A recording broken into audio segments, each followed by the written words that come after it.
7 ಅಮೋಘವಾದ ಶಕ್ತಿಗಳು: ಧರ್ಮ, ರಾಜಕಾರಣ, ಸಾಹಿತ್ಯ, ಕಲೆ, ಶಿಕ್ಷಣ ಮತ್ತು ಮಾಧ್ಯಮ ಹಾಗೂ ಆಡಳಿತ. ಈ ಸಪ್ತಮಾತೃಕೆಗಳು ಸಮಾಜವನ್ನು ಕಾಪಾಡುವ ಅದ್ಭುತವಾದ ಶಕ್ತಿಗಳು.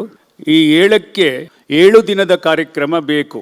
ಇದು ವಿಸ್ಮಯ ಸಪ್ತಾಹ ಆಗಬೇಕಾಗಿದ್ದನ್ನು 1 ದಿನಕ್ಕೆ ಅದನ್ನು ತುರುಕಿ ಕಾರ್ಯಕ್ರಮ ಮಾಡಿದ್ದಾರೆ ಅಂತ ನನಗೆ ಅನ್ನಿಸ್ತು. ಇದಕ್ಕೆ ಕಾರಣ ನಮ್ಮ ಪ್ರಕಾಶ್ನ ಜನಾನುರಾಗಿ ಗುಣ. ಎಲ್ಲೋ ಅಲ್ಲಲ್ಲಿ ನೋಡಿದ್ದಂತಹ ಪ್ರಕಾಶ್ ಚಿಕ್ಕಪಾಳ್ಯ ಅವರ ವರ್ಣಚಿತ್ರಗಳ, ಛಾಯಾಚಿತ್ರಗಳ, ರೇಖಾಚಿತ್ರಗಳ ಗ್ಯಾಲರಿಯನ್ನು ನೋಡಿ ಬಹಳ ಸಂತೋಷಪಟ್ಟೆ. ನಿಜಕ್ಕೂ ಅಂತಾರಾಷ್ಟ್ರೀಯ ಮಟ್ಟದಲ್ಲಿ ಪ್ರದರ್ಶನಗೊಳ್ಳಬೇಕಾದಂತಹ ಚಿತ್ರ ಸಂಗ್ರಹ. ಪ್ರಕಾಶ್ಗೂ ನನಗೂ ಅನೇಕ ಸಾಮ್ಯತೆಗಳಿದೆ. ಅವನ ಹಾಗೆ ಒಂದು ಪುಟ್ಟ ಹಳ್ಳಿಯಿಂದ ಬಂದವನು ನಾನು ಹೀಗೆ ಅಕ್ಷರಗಳ ಹಿಂದೆ ಕುಂಚ ಬಣ್ಣ ಹಿಡಿದು ಮೈಲಿಕಲ್ಲುಗಳನ್ನು ಬರಿತಾ ಅನೇಕ ಅವತಾರಗಳನ್ನು ಎತ್ತಿದವನು. ಆಗೆಲ್ಲ ಅಪಹಾಸ್ಯಕ್ಕೆ ಒಳಗಾದವನು. ಆದರೆ ಅದನ್ನು ಯಾವುದೇ ಹಿಂಜರಿಕೆ ಇಲ್ಲದೆ ಎಲ್ಲಿಯೂ ಹೇಳಬಹುದಾದವನು, ಬರೆಯಬಹುದಾದವನು. ನಾನು ಇವತ್ತು ಹೇಳಿದೆ 7 ಸಪ್ತಮಾತೃಕೆಗಳು ಅಂತ ಹೇಳಿ. ನನಗೆ ಸಂಶಯ ಇತ್ತು, ಮುಂಜಾನೆ ಕಾರ್ಯಕ್ರಮಕ್ಕೆ ಇಷ್ಟು ಜನ ಬರ್ತಾರಾ ಉದ್ಘಾಟನೆಗೆ ಅಂದರೆ. ನಿಜಕ್ಕೂ ಇಷ್ಟು ದೊಡ್ಡ ಸಭಾಂಗಣದಲ್ಲಿ ಈಗಿರುವಂಥ ಪ್ರೇಕ್ಷಕರ ಸಂಖ್ಯೆ ನೋಡಿದರೆ ಅದು ಪ್ರಕಾಶ್ ಪಡೆದಿರುವ ಜನಪ್ರಿಯತೆಗೆ ಸಾಕ್ಷಿ. ಹಿರಿಯರಾದ KC ಶಿವಪ್ಪ ಅವರ ಪುಸ್ತಕದ 4 ಸಾಲುಗಳನ್ನು ಪ್ರಾತಿನಿಧಿಕವಾಗಿ ಹೇಳ್ತೇನೆ.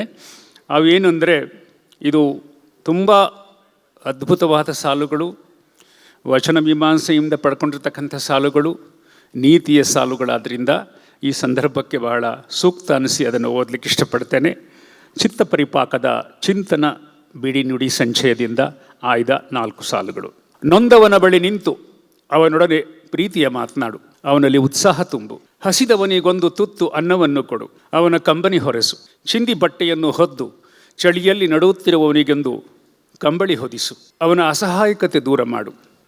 ಆಸ್ಪತ್ರೆಯಲ್ಲಿ ಬಳಲುತ್ತಿರುವ ನಿರ್ಗತಿಕ ರೋಗಿಯ ಬಳಿ ಕುಳಿತು ಅವನ ಚಿಂತೆ ದೂರ ಮಾಡು. ಆದಷ್ಟು ಶುಶ್ರೂಷೆ ಮಾಡು. ದೂರಿನಲ್ಲಿ ಒಂಟಿಯಾಗಿರುವ ಕಷ್ಟದಲ್ಲಿರುವ ನೇಹಿಗನಿಗೊಂದು ಭರವಸೆಯ ಪತ್ರ ಬರೆ. ಮೈತ್ರಿ ಭಾವದ ಮಳೆಗರೆ. ನೀ ಉಣ್ಣುವುದನ್ನಿಷ್ಟು ಇತರರೊಡನೆ ಹಂಚಿಕೋ. ಸವಿ ಮಾತನಾಡು. ಪರನೋವಿಗೆ ಕಿವಿಗೊಡು. ಬೆಂದ ಮನೆಗೆ ನಿನ್ನಡುಗೆಗೆ ಕಟ್ಟಿಗೆ ನೆಳೆದು ಕೊಂಡೊಯ್ಯದಿರು.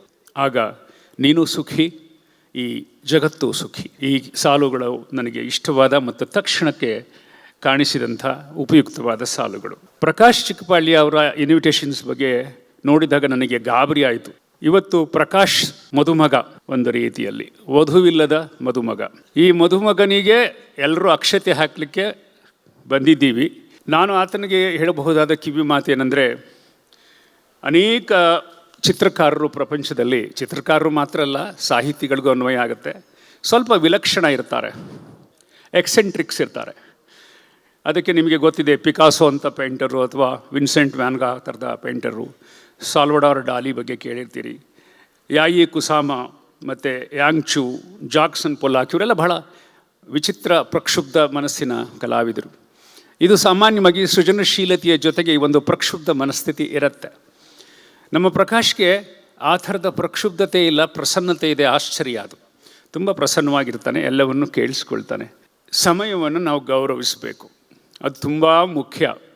ಆ ಸಮಯವನ್ನು ಗೌರವಿಸುವ ಪ್ರಜ್ಞೆಯನ್ನು ಈ 25ನೇ ವರ್ಷದ ಈ ಸಮಾರಂಭದ ನಂತರ ಪ್ರಕಾಶ್ ಪಾಲಿಸಬೇಕು. ಅದು ಬಹಳ ಮುಖ್ಯ. ಅದನ್ನು ನಿನಗೆ ಎಷ್ಟು ಊಟ ಮಾಡಲಿಕ್ಕಾಗತ್ತೆ ಅಷ್ಟನ್ನು ಮಾತ್ರ ಬಡಿಸ್ಕೋಬೇಕು, ಜೀರ್ಣ ಮಾಡ್ಕೋಬೇಕು, ಸಕಾಲ ಕೊಡಬೇಕು.